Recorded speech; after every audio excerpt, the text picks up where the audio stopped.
Joel, it is wonderful to see you. There's a lot going on right now. You are in Israel, in Jerusalem right now. What is life like inside Israel at this very moment?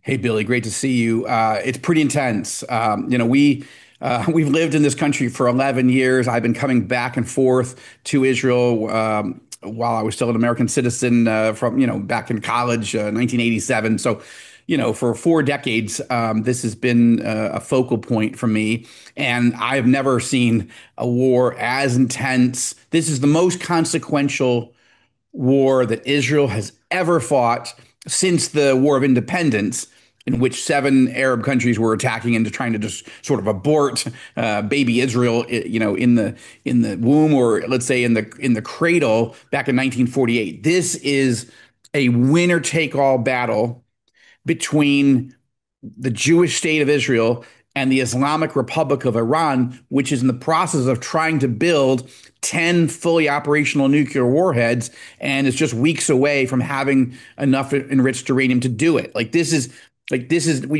Israel's talked about it for years. Prime Minister Netanyahu has talked about it, warned for years, prepared the country. I've written political thrillers about such a scenario. I've written nonfiction books, documentaries, and this is it. This is the moment that people both feared and for Israelis thought, well, we probably have to do it at some point. But nobody thought that, nobody outside the country thought that Israeli Prime Minister Benjamin Netanyahu had the courage to do it, the will to do it, or even if he was, quote, crazy enough to do it, to attack Iran's nuclear program when no one else would, and the ballistic missile program, and try to take out all of Iran's top military leadership.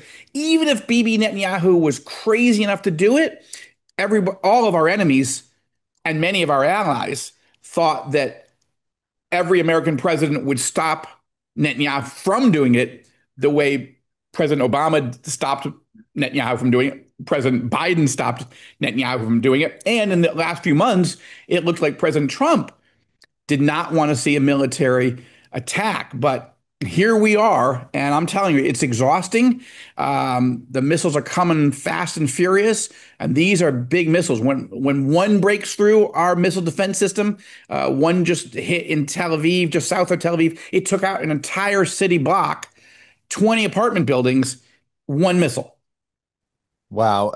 Okay, so many questions about what you just said. How do you think, if at all, October 7th factored in to this decision? Is there a world in which October 7th expedited this, made it happen? Do you think there's a possibility Israel might not have taken these actions had October 7th not happened? I'm just curious because that really did up the ante, obviously, in the region there in terms of the chaos.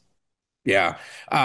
No, I think that when the history books are written, what we're going to realize with crystal clarity of hindsight is that the Iranian regime, led by the wicked and probably demon possessed leader of Iran, the supreme leader, Ali Khamenei, Khamenei and his crew made a fatal miscalculation by authorizing Hamas to invade Israel on October 7th, 2023, and encouraging Hezbollah to launch a massive missile attack against Israel on October 8th, 2023.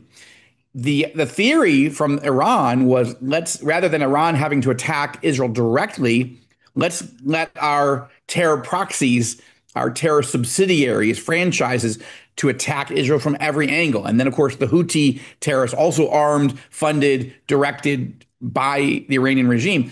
Everybody was attacking all three of those, and then also Iranian-backed militia groups, terror groups in Syria and Iraq, and of course, fomented radical jihadists in Judea and Samaria, what the world calls the West Bank. So, from seven fronts, including ultimately Iran directly attacking, the theory was catch Israel off guard and then wipe Israel off the map.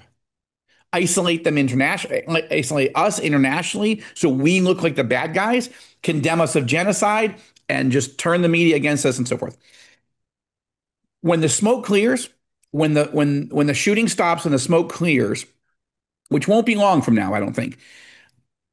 5 months from now, 6 months from now, a year from now, you and I will be talking about the fact that Israel has emerged as the dominant and sole superpower of the entire region. That what happened was this fatal miscalculation by the Iranian regime was Hamas is in ruins. All its top leaders are dead. They're still fighting it to be done in Gaza, but we're getting close to finishing them off. Hezbollah is in ruins. It's supposed to be attacking us right now under the Iranian, doctrine. They're dead and buried. All their top 40 leaders assassinated by Israel, and now Iran's entire nuclear arsenal, or the program to build the arsenal, and all their ballistic missile forces, and their top 30 leaders dead, buried in smoking ruins. So, uh, if the Iranian regime even survives this, that's going to be an open question, and we'll see what happens. But no world leader has ever had the courage to do this, and the entire Iranian plan to destroy Israel, to wipe Israel off the planet, is in ruins as you and I speak, and it is messy. It is painful. I'm not saying it's easy, but I believe Israel is winning decisively because of the prayers of millions and millions, tens of millions of followers of Jesus Christ, who, as they have prayed so faithfully for the peace of Jerusalem, and thought, Lord, how come you're not answering? But what's happening is the entire Middle East is being reshaped, and I believe this is, it's a transformative moment in the Middle East, and it's a defining moment for Prime Minister Netanyahu, who I believe will probably not run for re-election and will end his career in the next year or two, whatever, having the worst stain on his record, unfortunately, October 7th, but the greatest successes in the history of the country since its biblically prophetic recreation, resurrection in 1948. And that's a pretty big deal to leave on. I destroyed the entire Iranian regime, capacity to attack us. I destroyed all of our enemies, and now I'm going into retirement. That's quite a legacy.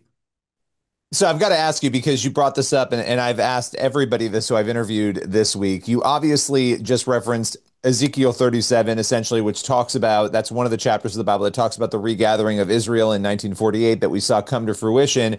What you do see after that, Ezekiel 38 and 39, Gog and Magog and that battle, you do see Persia listed there. And so Right. the natural question everybody has is, and we don't, obviously we can't speak in definitives when it comes to prophecy, but what are you thinking right now when it comes to this conflict and what we see prophesied by Ezekiel in 38 and 39 there? Yeah. Well, I think there's two scenarios. I'm dealing with this Thursday night on the Rosenberg Report, my primetime show, 9 o'clock on TBN, which is Where Are We Prophetically? And this is one of the questions I ask. But let me answer it for you, Billy, because I know you're a great student of Bible prophecy, and this is a prophetic moment, absolutely. But there's two possible scenarios. I think the first one I'm going to give you is less likely, and the second one is more likely, but both are possible. And we don't know which one it is yet, right? So we have to be cautious, we have to be humble. Option A is that the Iranians will be so humiliated, Iranian leadership, um, by this last 21 months and by this last week, that the Iranian leadership, if it survives, turns to Vladimir Putin and says, "You're our ally. We've sent you suicide drones. We've helped you in Russia. You haven't lifted a finger to defend us from those crazy criminal Zionists. Come, come punish them with us." Now, the reason this seems unlikely is because what military does Iran have left when this is over in another week? I mean, we've already destroyed 40% of their missile forces already, and we're not even a full week in, right? So, and what about Russia? It's getting picked apart by the Ukrainian military, and it's lost 900,000 troops, either killed or severely wounded. And the Russians are importing North Korean combat troops because they don't have enough of them. So it seems unlikely, but there is a scenario, Billy, that the Russians and the Iranians turn to the Turks Gomer in Ezekiel 38, ancient language. Gomer. Turkey has the biggest army in all of Europe. Now it's a NATO ally, but if you listen to Recep Erdogan, the anti-Semitic, anti-Israel leader of Turkey, he is talking about invading Israel. He's talking about punishing Israel for all that's happened in Gaza. He is a tacit ally of Russia and Iran. So could Putin and the Iranians persuade him? We need to go. This is an emergency. We need to go and bring vengeance on Israel, and then mobilize Libya and Sudan and others. That's possible. Um, I think it's unlikely, but I can't rule it out. Right. The other scenario is that what we're heading into, Billy, is the first of 11 verses of Ezekiel 38, where Russia and Iran and all these countries have an alliance. They're preparing themselves at one level in terms of growing closer, but Ezekiel 38, verse 11, is that Israel's living securely in the land, that we're actually heading into a time where Hamas is destroyed, Hezbollah is destroyed, the Iranian military threat is destroyed, the Assad regime has fallen in Syria, that the Saudis want to make peace with us, that Lebanon might want to make peace with us, that the regime in Iran could fall. And a man I have actually had a chance to not only meet but interview for All Israel News on the Rosenberg Report is the crown prince and possibly future leader of Iran, the moderate pro-Israel, pro-American Reza Pahlavi, who made an historic visit to Israel 2 years ago. And I sat with him in Tel Aviv at the only U.S. TV network to get an interview with him. And he said, I want to, when I get into power or when I help liberate Iran, whether it's me or somebody else, we're going to negotiate with Israel the Cyrus Accords. This is based on the idea of King Cyrus the Great in biblical history, who not only set all the Jews free from Babylonian captivity, sent us home to the land of Israel, but also paid for our trip, paid for the rebuilding of Jerusalem, and paid for the rebuilding of the temple. And that's what the possibly next leader of Iran wants to do. In that scenario, we could live a decade, 2 decades, 5 decades in a season of such peace, prosperity, security that everyone would think, well, I don't think that war of Gog and Magog is ever going to happen. That's the season that's coming. Um, Now, it's possible that, on October 6th, I'll just say one other thing. On October 6th, 2023, Israel felt we were living in the greatest, quietest, most peaceful, secure time in our history. Yeah, we have enemies. Russia and Iran are problems, but that's why our guard was so down on October 6th, that we were so blindsided and devastated on October 7th. So that's what we're looking for. Was October 6th the check mark that said you're secure, and then what we've seen in the last 21 months wasn't written in the prophecy, but is sort of the setup for why Iran will pull Russia into this war that it doesn't particularly seek. That, again, I don't know the answer. I'm trying to help people understand the prophecy and then looking at, well, what does the data tell us? And there's not a conclusion that you can draw at this moment. Well, I so appreciate that because it's incredibly helpful to be able to go through those different potential scenarios and it helps people put all of it into context. Now, we are running out of time here. I want to ask you, how can Christians be praying right now for the Middle East and for Israel? Well, I think first is that we would pray that we can finish off destroying the Iranian nuclear and ballistic missile threat before we run out of missile interceptors. This is a race against time. Okay. And Iran started this war with about 2,000 missiles. They fired about 500 at us. And Israel has destroyed 40% of their arsenal on the ground. So that's roughly 800. So that would put us at a position where maybe we've destroyed 1,300 missiles. It's a highly classified secret. How many missile interceptors do we have? But they still have 700 or so missiles they could fire at us, and they could completely overwhelm us. And as I mentioned, one missile that got through took out almost 20 apartment buildings in Bat Yam, a community just south of Tel Aviv. I'm going there tomorrow to report on it. So that's the tension, and I don't know the answer that, but that's what we have to pray. We have to pray for complete victory. Obviously, the peace of Jerusalem. We've also got to pray for the Israelis that have been traumatized by this. By these attacks. Yeah, we've destroyed about 80 to 90% of the missiles coming in, but about 10 million Israelis are racing to bomb shelters every night, multiple times in the night. It's exhausting. And then we try to go to work the next day. It's very, very difficult. I would also say, this is a country that doesn't know the Lord personally. And so we need to just keep praying boldly and consistently. Lord, you're letting the enemy, Satan, who's the thief, he comes to rob, kill, and destroy. He's robbing our sleep. He's trying to destroy our country.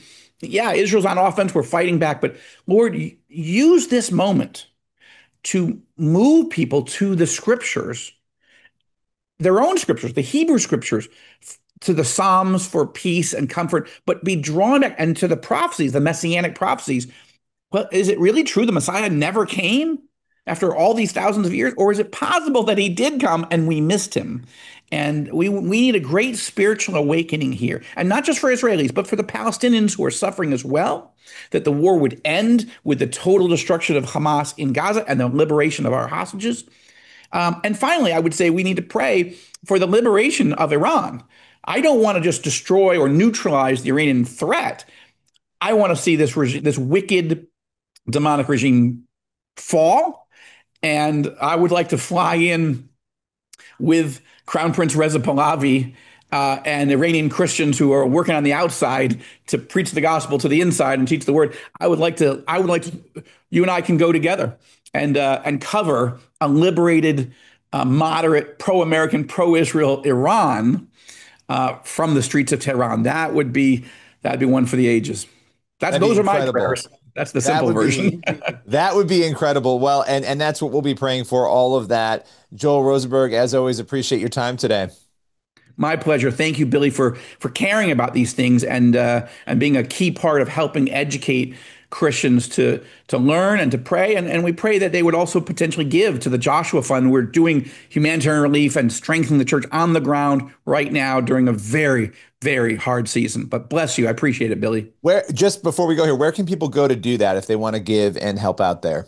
Sure. You can go to joshuafund.com. Again, joshuafund.com. We've just relaunched what we call the Rapid Response Fund, and there's information right when you get to joshuafund.com. That's not just our normal investment in the church to be the hands and feet of Yeshua, Jesus, here in the land and in our neighboring Arab countries, but also emergency response in this moment of very, very painful war. Well, I so appreciate your time as always, and people can head over there if they want to help out. Thank you so much. My pleasure. God bless you, Billy.